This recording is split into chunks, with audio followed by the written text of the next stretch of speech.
Good evening everybody. Let's crack UPSC CSE Hindi में आप सभी का भरपूर स्वागत है।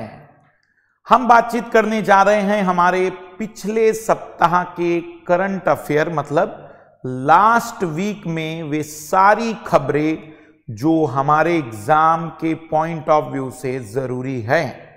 तो शुरुआत करने से पहले एक नजर पहले मैं आप लोगों से पूछ लेता हूं कि क्योंकि क्लास अभी स्टूडियो से नहीं हो पा रही है क्योंकि साउंड इश्यू चल रहे और इस कारण से सुबह की क्लास 2 से 3 बार रीशेड्यूल करनी पड़ी है। मुझे बताइएगा कि जो आवाज है वो बिल्कुल क्लियर आ रहा है, ऑडियो और वीडियो दोनों क्लियर हैं, ऑडियो और वीडियो दोनों में क्लियरिटी है।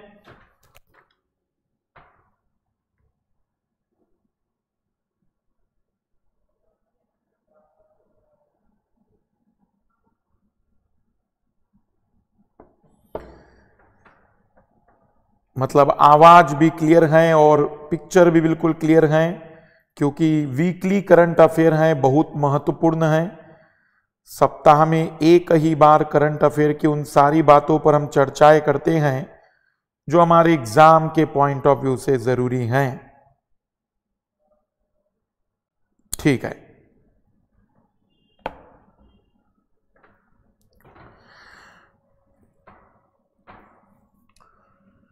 तो शुरुआत करते हैं आज के करंट अफेयर की।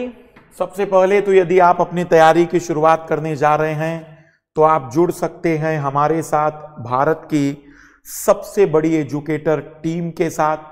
हमें क्यों अनअकैडमी ज्वाइन करना चाहिए, तो उसका सबसे बड़ा कारण कई सारे हो सकते हैं, लेकिन जो मुझे लगता है कि हमें अनअकैडमी क्यों ज्वाइन करना चाहिए, तो उसका सबसे बड़ा रीजन मैं देता हूं कि यदि आप अपने तैयारी की शुरुआत करना चाह रहे हैं और ऑनलाइन तैयारी करना चाहते हैं तो इससे ज्यादा बेस्ट नहीं है। सवाल है कि बेस्ट क्यों?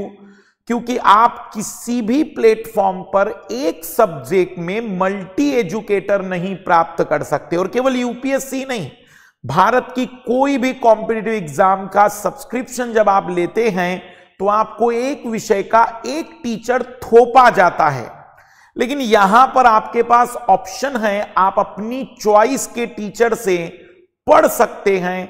उस विषय में आपको कई तरीके के शिक्षक एक साथ उपलब्ध कराए जाते हैं। ये कैरेक्टर, ये फैसिलिटी भारत के किसी भी ऑनलाइन ऑफलाइन प्लेटफॉर्म में नहीं है। इसलिए अपने आप में एक यूनिक कैरेक्टर है जो कि इस अनअकैडमी के प्रोडक्ट को सबसे यूनिक बनाता है। बाकी यदि आप सबसे बड़ी टीम के साथ जुड़ना चाहते हैं तो आप जुड़ सकते हैं हमारे साथ। हमारा रिफर कोड है MK Live। MK Live एक रिफर कोड है जो आपको 10% डिस्काउंट उपलब्ध कराता है सभी प्रकार के सब्सक्रिप्शन में। केवल यूपीएससी नहीं, जितने भी सब्सक्रिप्शन हैं लगभग सभी जगह पर, साथ ही साथ प्लस और आइकॉनिक दोनों ही तरीके के सब्सक्रिप्शन में आप इसे यूज कर सकते हैं। अनअकैडमी ऑप्शनल सब्सक्रिप्शन भी आप ले सकते हैं। कॉम्बो का मतलब जीएस और ऑप्शनल दोनों की बातचीत है। यदि आप अभी अपनी तैयारी की शुरुआत करने जा रहे हैं तो हमारा एक नया बैच आ रहा है। आप केवल मटेरियल भी इंग्लिश मीडियम में प्राप्त कर सकते हैं। कंप्लीट मटेरियल अब आपको अवेलेबल हो रहा है। 0% इंटरेस्ट के साथ EMI का ऑप्शन है। संडे के दिन कॉम्बैक टेस्ट जरूर देते चलिए। अनअकैडमी सिविल सर्विस चैंपियनशिप वापिस आई है। संडे के दिन 50 क्वेश्चन 60 मिनट्स का टारगेट आपके पास है। डाउट क्लियरिंग सेशन भी आप ज्वाइन कर सकते हैं, पूरी तरह से फ्री ऑफ कॉस्ट है। हमारा जीएस पेपर 3 जो कि 10 अक्टूबर को आने वाला था, 12 अक्टूबर से आ रहा है और ये कोर्स पब्लिश हो चुका है। ये प्रीलिम्स और मेंस के लिए है जीएस पेपर 3, जिसमें सबसे पहले हम स्टार्ट करने जा रहे हैं इकोलॉजी एंड एनवायरमेंट। 20 सेशन है, इसमें लगभग 40 घंटे की क्लास है जिसे हम कंप्लीटली कवर करा से देखेंगे। आइए हम अगली खबर पर आते हैं। नोबल शांति पुरस्कार 2022। जैसे कि आप जानते हैं अक्टूबर का महीना आते ही नोबल पुरस्कारों की चर्चाएं होना शुरू हो जाती हैं। अगर हम बातचीत करें नोबल पुरस्कारों की, तो नोबल पुरस्कार 2022 अभी डिक्लेरेशन हो चुका है। तो नाम जान लेते हैं, लगभग सभी एग्जामों में इंपॉर्टेंट है। हाल ही में 2022 के नोबेल शांति पुरस्कार संयुक्त रूप से रूसी मानवाधिकार संगठन, मेमोरियल, बेलारूस के मानवाधिकार अधिवक्ता एलेस बालियात्स्की और यूक्रेनी मानवाधिकार संगठन सेंटर फॉर सिविल लिबर्टीज को प्रदान किया गया है। आप देख सकते हैं कि कुल मिलाकर रूस और यूक्रेन के मानवाधिकार संगठनों को दिया गया है। देखो वैसे तो मैं आपको बताऊं, यहां पर बहुत राजनीति इसमें भी होती है। जैसे मैं जब यूपीएससी की तैयारी नहीं करता था तो मैं ये सोचता था कि नोबेल पुरस्कार बहुत ही निष्पक्षता के साथ और बहुत ईमानदारी से दिए जाते थे, लेकिन जैसे जैसे यूपीएससी की प्रिपरेशन की, आंकड़ों को संजोया, जानकारी जुटाई, तो पता चला कि बहुत ही बदमाशी है। मुझे नहीं पता कि अल्फ्रेड नोबेल साहब अपनी आत्मा को संतुष्ट भी कर पाते होंगे कि नहीं। वैसे एक छोटा सा किस्सा मैं आपको बता दूं कि नोबेल पुरस्कारों की शुरुआत कैसे हुई थी। एक छोटा सा आइडिया मैं आपको बता देता हूं कि आखिर नोबेल पुरस्कारों में ये चेंजेस, ये शुरुआत कैसे हुई।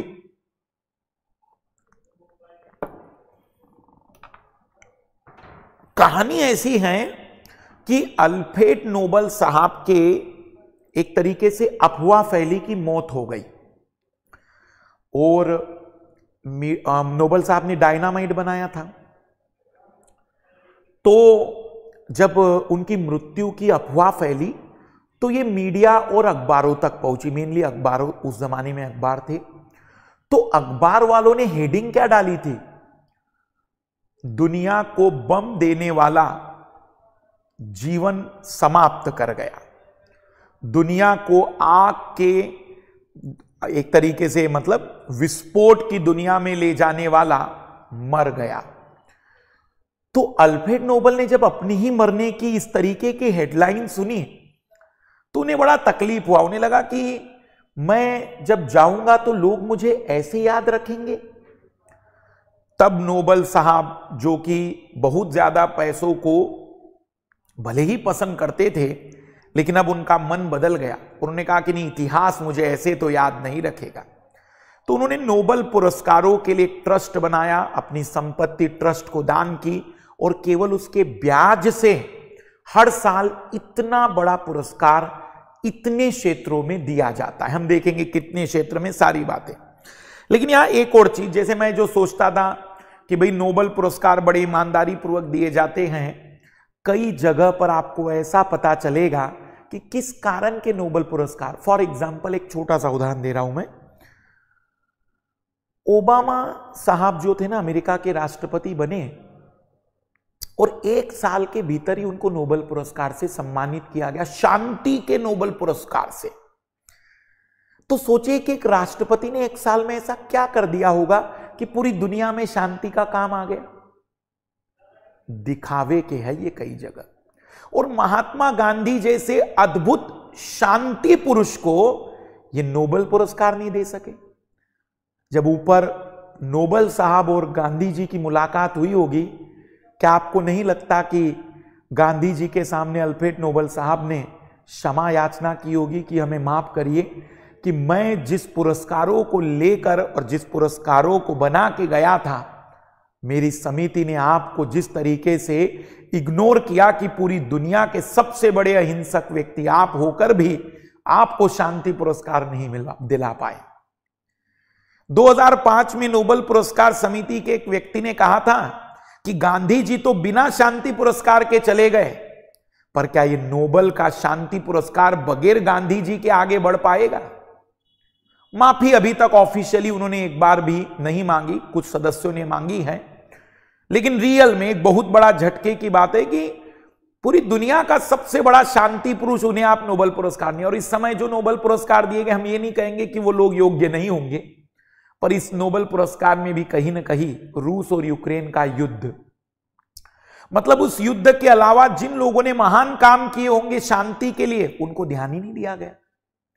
तो देखो, भले ही पुरस्कार है, सम्मानित है, टॉप का पुरस्कार है, लेकिन वो ईमानदारी इस पुरस्कार में मुझे कई बार नहीं दिखती।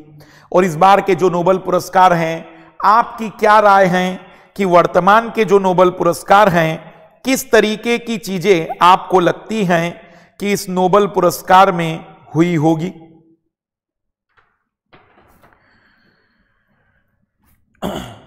तो मानव अधिकार अधिवक्ता एलेस बालियात्स्की, यूक्रेनी मानव अधिकार संगठन सेंटर फॉर सिविल लिबर्टीज और रूसी मानव अधिकार संगठन मेमोरियल, 3 लोगों को मिलाकर, मतलब 2 संगठन और 1 व्यक्ति को मिलाकर दिया गया। पुरस्कार विजेता बेलारूस, यूक्रेन और रूस से संबंधित है। इनको नोबेल शांति पुरस्कार प्रदान करने का उद्देश्य रूस और यूक्रेन को संदेश देना भी है। हालांकि इसकी घोषणा स्पष्ट अथवा औपचारिक रूप से नहीं की गई, किंतु इसके बावजूद विशेषज्ञों द्वारा इसका यही अर्थ ग्रहण किया गया है। नोबेल पुरस्कारों के बारे में अगर हम थोड़ा सा समझें, नोबेल फाउंडेशन के द्वारा स्वीडन के वैज्ञानिक अल्फ्रेड नोबेल की याद में 1901 से शुरू किया गया। यह शांति, साहित्य, भौतिकी, रसायन, चिकित्सा और अर्थशास्त्र के क्षेत्र में विश्व का सर्वोच्च पुरस्कार है। 6 क्षेत्रों में दिया जाता है।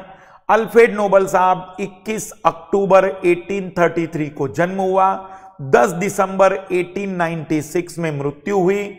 Inventing dynamite and holder of 355 patent, 355 इनके नाम पर पेटेंट थे भाई। प्रोफेशन केमिस्ट थे, इन्वेंटर थे, इंजीनियर थे, इंटरप्रेनर थे, बिजनेसमैन और ऑथर थे। Left 31 million SEK, about $265 million today to fund the prize. इनके केवल ब्याज से ही नोबेल फाउंडेशन की स्थापना 29 जून 1900 को हुई तथा 1901 से नोबेल पुरस्कार दिया जाने लगा। अर्थशास्त्र के क्षेत्र में यह नोबेल पुरस्कार 1968 से शुरू हुआ।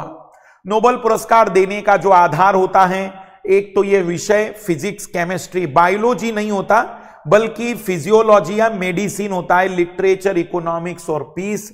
नोबेल पुरस्कार के रूप में 18 कैरेट का गोल्ड मेडल और 10 मिलियन लगभग 73.35 करोड़ रुपए की राशि प्रदान की जाती है और एक प्रशस्ति पत्र भी मिलता है। साथ ही साथ अमेरिका अपने देश की नागरिकता भी दे देता है ऐसे लोगों को।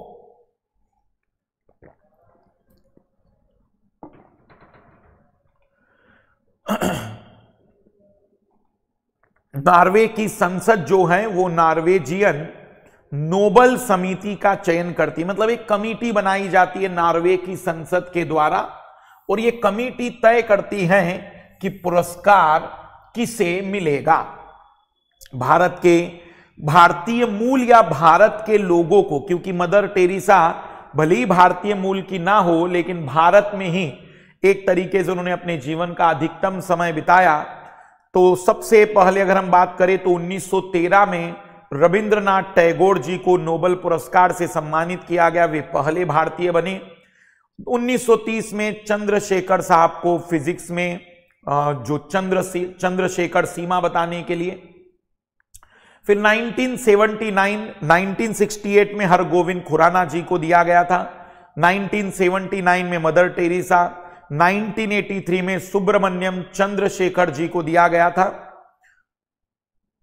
पहला जो था वो चंद्रशेखर वेंकट रमन जी थे। वेंकट रमन जी को रमन इफेक्ट के लिए दिया गया था, मैं क्षमा चाहूंगा कि वेंकट रमन जी को रमन प्रभाव के लिए और सुब्रमण्यम चंद्रशेखर जी को चंद्रशेखर सीमा के लिए। फिर उसके बाद 1998 में अमर्त्य कुमार सेन को दिया गया, 1908 के बाद 2001 को दिया गया नायपॉल जी को, जो कि अर्थशास्त्र में। फिर उसके बाद 2006 मोहम्मद यूनुस, 2009 हम कहेंगे कि वेंकटरमन रामकृष्णन जी को दिया गया और अंतिम रूप में कैलाश सत्यार्थी जी को नोबेल पुरस्कार दिया गया। साहित्य का जो नोबेल पुरस्कार 2022 में दिया गया, भारतीय में किसी भी भारतीय को नोबेल पुरस्कार अभी नहीं मिला इस साल। चर्चा में क्यों? हाल ही में साहित्य का नोबेल पुरस्कार फ्रांस की लेखिका एनी एनॉक्स को प्रदान किया गया। एनी एनॉक्स, क्यों एनी एनॉक्स को दिया गया? तो ये राजनीति के क्षेत्र में लेखनी के लिए जानी जाती हैं। थोड़ा सा नाम याद रखिएगा, क्योंकि लिटरेचर में सिंगल महिला को दिया गया है, मतलब इस साल फ्रांस की लेखिका एनी एनॉक्स को। एनी एनॉक्स को साहित्य का नोबेल पुरस्कार गंभीर राजनीतिक मुद्दों को सरल और स्पष्ट लेखन के लिए प्रदान किया गया। लेखिका द्वारा अपने लेखन के माध्यम से लैंगिक भेदभाव, भाषावाद और असमानता जैसे मुद्दों को संबोधित किया जाता रहा। एनी एनॉक्स for the courage and clinical acuity with which she uncovered the roots, stragment and collective restraint of personal memories। देखो, मैं आपको एक चीज बता दूं, एक और चीज जो मुझे बहुत ठीक नहीं लगती है, अधिकतर नोबेल प्राइज पुरस्कार के जो विजेता आपको मिलेंगे वो आपको डेवलप कंट्रीज के ही मिलते हैं। तो इसका मतलब क्या, अंडर डेवलप कंट्रीज में लोग बढ़िया काम नहीं कर रहे हैं? सब कर रहे हैं, लेकिन नाराजगी यही है कि ये लोग उन्हीं कामों को डिटेक्ट कर पाते हैं जिनके आसपास। तो मेरे हिसाब से थोड़ा नोबेल पुरस्कार की गरिमा को बनाए रखने के लिए जरूरी है कि ये जो कमेटी है ये कुछ इस तरीके से नोबेल पुरस्कार पर वर्क करे कि सभी लोगों को एक तरीके से इंक्लूड करते हुए नोबेल पुरस्कार के दायरे को तय किया जाए। भौतिकी में नोबेल पुरस्कार चर्चा में क्यों? हाल ही में क्वांटम भौतिकी के क्षेत्र में रिसर्च के लिए वैज्ञानिकों एलेन एस्पेक्ट, जॉन क्लांसर और एंटोन जिलिंगर को 2022 में भौतिकी का नोबेल पुरस्कार प्रदान किया गया। यहां मैं थोड़ी सी बात आपको बताना चाहूंगा। उसका कारण है कि क्वांटम, जो लोग नए विद्यार्थी हैं समझिएगा, ये क्वांटम फिजिक्स क्या है। तो अभी केवल इतना समझिए, क्वांटम फिजिक्स में जनरल बात करें, जैसे हमारा जो अभी तक फिजिक्स था वो न्यूटन साहब का फिजिक्स था, आइंस्टीन साहब का फिजिक्स था। उस फिजिक्स में क्या होता है, पार्टिकल होते हैं, ऐसे स्ट्रक्चर होते हैं जनरली जो हमारी आंखों से दिखते हैं, बड़े साइज के। लेकिन आप जानते हैं कि इस दुनिया में हर एलिमेंट बना है एटम से।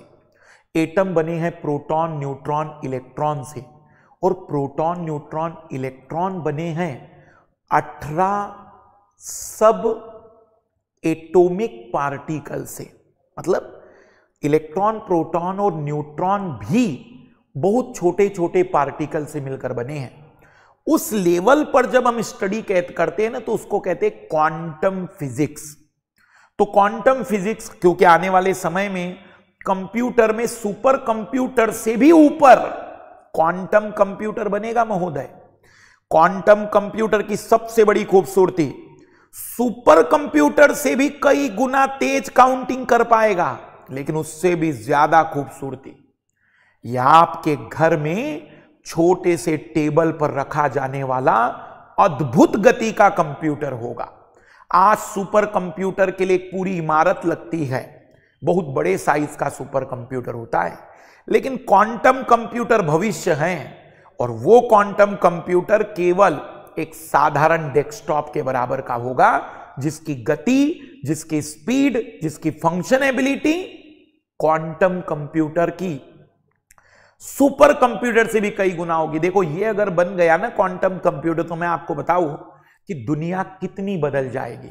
तब आपकी दुनिया लगभग मान के चलिएगा कि आप अपने हर निर्णय, मतलब मान लीजिए गाड़ी चला रहे हैं, तो एक क्वांटम कंप्यूटर गाड़ी में क्या खराबी है, कैसे गाड़ी चलनी चाहिए, उसके डिसीजन माइन्यूट सेकंड में ले लेगा। एक्सीडेंट का खतरा नहीं होगा। बहुत सारी चीजों का प्रेडिक्शन, तूफान कब आएंगे, साइक्लोन कब आएंगे, भूकंप कब आएगा, हर चीज के बारे में प्रेडिक्शन। मतलब हमारे जो डिजास्टर हैं, आपदाएं हैं, इन आपदाओं पर मनुष्य की जीत का रास्ता क्वांटम कंप्यूटर से ही निकलेगा। अभी इसमें बेसिक रिसर्च ही चल रही है, तो आइए जानने की कोशिश करते हैं पहले कि क्वांटम कंप्यूटर से पहले इन महोदयों ने क्या किया है। तीनों वैज्ञानिक जो कि नोबेल पुरस्कार के लिए, फिजिक्स के नोबेल पुरस्कार के लिए नॉमिनेट और दिए गए हैं। इन विजेताओं को क्वांटम एंटेगलमेंट बेल इनइक्वालिटी के क्षेत्र में उनके योगदान के लिए दिया गया है। तो आपके दिमाग में दो बातें आएगी कि सर ये क्वांटम एंटेगलमेंट और बेल इनइक्वालिटी क्या होता है।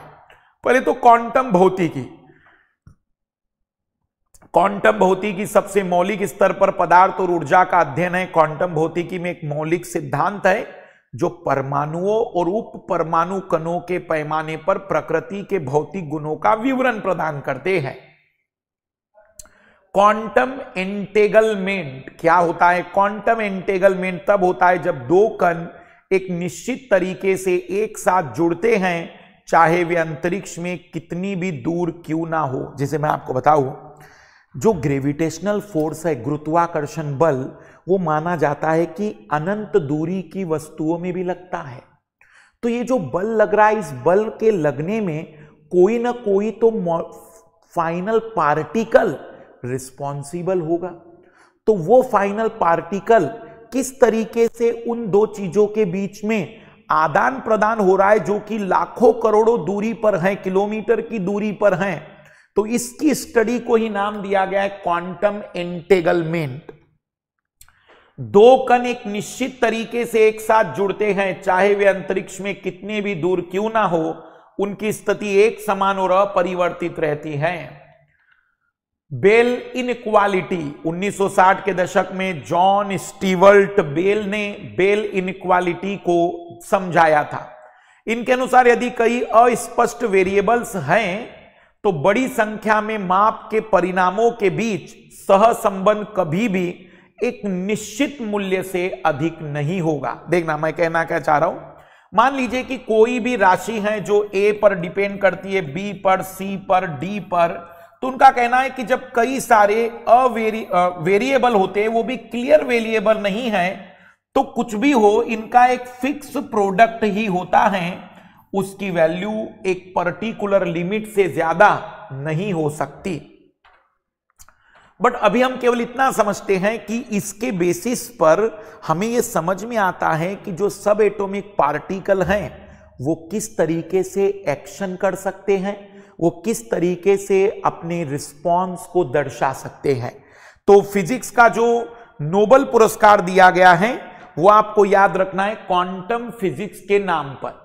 फिर रसायन विज्ञान में जो नोबेल पुरस्कार दिया गया है, हाल ही में कैरोलिन आर बर्टोजी, के बैरी शार्पलेस और मोर्टन मेल्डर को क्लिक केमिस्ट्री और बायो ऑर्थोगोनल केमिस्ट्री के विकास के लिए दिया गया है। अब दोनों शब्द समझने हैं। 2022 का नोबेल पुरस्कार क्लिक केमिस्ट्री और बायो ऑर्थोगोनल के लिए दिया गया है। दोनों शब्द समझाता हूं मैं।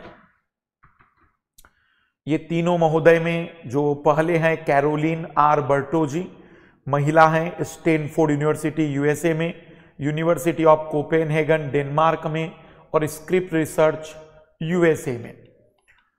क्लिक केमिस्ट्री क्या होता है? The cornerstone of click chemistry is a copper catalyzed reaction that neatly join an azide on one molecule to an alkyl on another। मैं बता दे रहा हूं, इतना तनाव मत लीजिए। थोड़ा बहुत केमिस्ट्री अगर आपने पढ़ा हो तो कुछ जगहों पर एक रिएक्शन होती है और उस रिएक्शन में एक प्रेरक होता है, उत्प्रेरक, कॉपर, कुछ जगह निकिल, कुछ जगह आयरन। तो इनको कहते हैं क्लिक केमिस्ट्री का हिस्सा। Pair of molecule click together in catalyse reaction. तो इसका मतलब होता है कि ये जो कैटालाइज रिएक्शन होती हैं, जो उत्प्रेरक होते हैं, वो कैसे इन चीजों को जोड़ने में मददगार होता है, कैसे कोई मेटल कैटालाइज फॉर्म में रिएक्शन की रेट को फास्ट करती है, उसे कहते हैं क्लिक केमिस्ट्री। और दूसरा होता है इसमें बायो ऑर्थोगोनल केमिस्ट्री। थोड़ा शब्द समझना। बायो ऑर्थोगोनल केमिस्ट्री शब्द किसी भी रासायनिक प्रतिक्रिया को संदर्भित करता है जो मूल जैविक रासायनिक प्रक्रियाओं में हस्तक्षेप किए बिना जीवित प्रणालियों के अंदर हो सकता है। यह शब्द 2003 में कैरोलिन आर बर्टोजी द्वारा गढ़ा गया था। देखना, यह रिएक्शन क्या होती है? किसी बायोलॉजिकल प्रोसेस में हमने कोई सब्सटेंस डाला तो वो उसमें बगैर इन्वॉल्व हुए रिएक्शन की रेट को बढ़ाया घटा देता है। जनरली इसे हम कहते हैं कि वह बायोलॉजिकल एंजाइम्स है। तो कई बार ये जो एंजाइम्स होते हैं ये मेटल फॉर्म में भी होते हैं, तो वो कैसे इस रिएक्शन को कंप्लीट करते हैं उसी चीज को समझाने के लिए बायो ऑर्थोगोनल शब्द यूज किया गया है। क्लिक केमिस्ट्री के जैसा ही है। तो पहला हमने देख लिया नोबेल पुरस्कार शांति में, दूसरा हमने देखा लिटरेचर में, तीसरा हमने देखा है फिजिक्स में, चौथा हमने देखा है केमिस्ट्री में, पांचवा है फिजियोलॉजी या मेडिसिन का नोबेल पुरस्कार।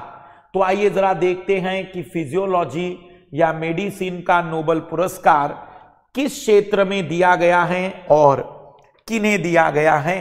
हाल ही में स्वीडन के स्वांते पाबो को फिजियोलॉजी मेडिसिन का वर्ष 2022 का नोबेल पुरस्कार दिया गया। यह पुरस्कार विलुप्त होमोनिम और मानव विकास के जीनोम के क्षेत्र में, हम इस पृथ्वी पर 20 लाख वर्षों से रह रहे हैं, हम मतलब हमारे पूर्वज, आधुनिक मनुष्य को तो 1 लाख साल हुआ आए, तो 20 लाख वर्षों से लेकर अभी तक जितने भी प्रकार के मनुष्य के एंसेस्टर है, पूर्वज है, उन सभी के अंदर कैसे जेनेटिक मटेरियल थे, उन सभी में कैसे कैरेक्टर थे, इन सबकी स्टडी की है इन महोदय ने। तो स्वाते पाम्बो को फिजियोलॉजी मेडिसिन 2022 का नोबेल पुरस्कार दिया गया। विलुप्त होमोनिम और मानव विकास के डेवलपमेंट को समझाने के लिए स्वाते पाम्बो, ये जो आप अगर देखेंगे तो हमारा जब पहली बार इस पृथ्वी पर निर्माण हुआ था तो माना जाता है कि कॉमन हमारा जो एंसेस्टर थे वो चिंपैंजी जैसे जीव थे।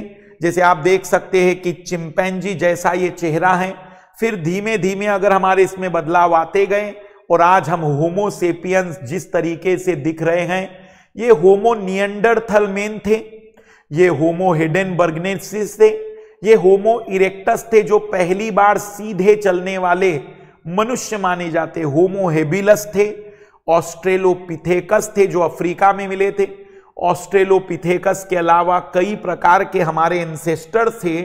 तो इन सबकी स्टडी इन्होंने की और हमारे मानव विकास को बेहतर तरीके से समझाने की कोशिश की है।